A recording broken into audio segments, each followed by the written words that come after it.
Things have just gotten more complicated than ever before.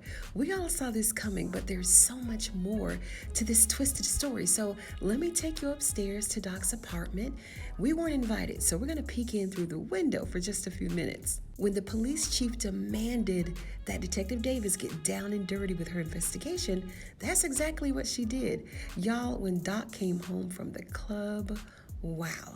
Let's start at the beginning. Well, this is the beginning. And I'm just having a hard time getting this out because I'm somewhere that I'm really not supposed to be. But I had to deliver this story, okay? So just sit tight.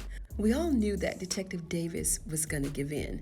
We all knew this. I mean, with the blessing that Doc has resting behind that zipper, a girl can only hold on for so long. Now, this trick snuck into his apartment. And yeah, she's a trick now because she has crossed the line. She disabled the security cameras and sat there and waited for your boy to show up. I can't believe it. Well, I can believe it, but we can only believe it at this point. There's no question about it. And she's playing it off at first, playing hard to get, talking about she's there to look around and she wants to make a deal and to just talk. And Doc was a little apprehensive at first too because he remembered the last time that he was with Detective Davis, quote unquote, talking, and she put a wire in his jacket. So after Doc read the room, he picked up on her feminine pheromones, I guess. She was so hot that he smelled it all over her. He told her straight up that she needed a tune-up and that she was tempted. Then she got defensive. You think I'm gonna just risk this entire investigation just to lay down with somebody like you?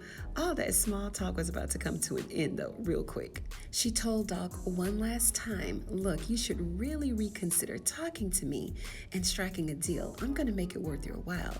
Then she called him by his government name, Kenny. And that's all that Doc needed to hear. I told y'all in this last video that he knew just what to do and just what to say when dealing with a woman like Detective Davis.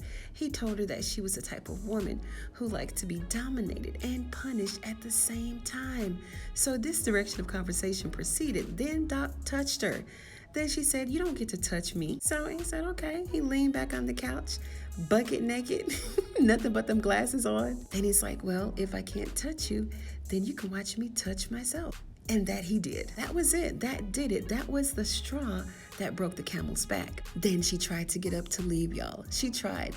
But a naked Doc stood up, turned her around, and breathed slowly on her neck for a minute. So at that point, she just gave in. She couldn't take it anymore. She pushed Doc back on the couch, took off her shirt and revealed her red teddy underneath and straddled Doc like the true cowgirl that she is. And y'all know that this is one of my favorite positions, right? Well, turn the other way.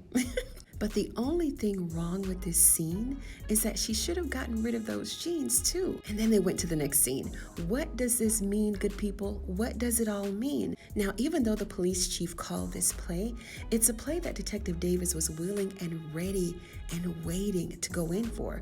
All she needed was the word because she was gonna let Doc hit it either way, whether he reminded her of her old self or not. When Detective Davis was coming up through the ranks before she became detective, she was breaking all kinds of rules, doing whatever she had to do, stepping over whomever she had to step over to get to where she is right now. This is such an interesting twist of events. Like I said, we knew that she'd end up in Doc's bed, so now we're here. What if Doc catches feelings? What if she catches feelings? And this, I'm sure, is a part of why she's sitting in Madam's office receiving that bag. So Doc and Detective Davis just scratched the surface in this episode 5, guys. I truly believe that this storyline is going to get stickier and stickier with some unexpected events about to take place, right? They're going to put this whole investigation on its head. And a couple of other exciting key points in this episode was Madam found out who was bringing her money back into the club. It was a gym rat, Kasha. Turns out that Bill is her brother. So Madam paid their mom a little visit and stabbed her. Stabbed his mama with an insulin needle and killed her. Madam ain't playing with y'all. Not at all. Trouble wimped out, of course, while she held the gun in her hand, pointing it at Casanova. She couldn't go through with it. So that's something else that we kind of figured. Also, in this episode 5, I'm going to break down the scene with Miss Tandy too, and I'll more than likely include her and Babyface's love scene that's grossly overdue, but I got you. I just got to do it. Her husband is running for mayor, and they need Madam to shut up about all of their after-hours activities that they've been having with the dancers at the club, and in exchange, they agreed to hide and cover up all of her wrongdoings. But Madam already got everybody that is somebody in the city of Atlanta on payroll, so Tandy's offer ain't hitting on nothing. And for the cliffhanger in this episode, it was Big D walking in on Tommy and Casanova sitting in that chair down in the dungeon. So because he walked in, they can't leave any witnesses, right? So they're gonna make him kill Casanova so that they can get dirt on him as well. And we gotta come up with a name for Eve's dungeon, y'all. Y'all want to do that? What can we call this death trap downstairs in the club?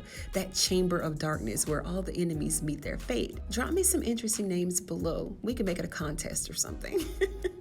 Let's keep this conversation going. Drop me your comments, your gripes, your opinions about this scene. And if you like the video, give it a thumbs up. I'd appreciate it. And if you're a fan of All the Queen's Men, go ahead and sub to the channel for more videos just like this one.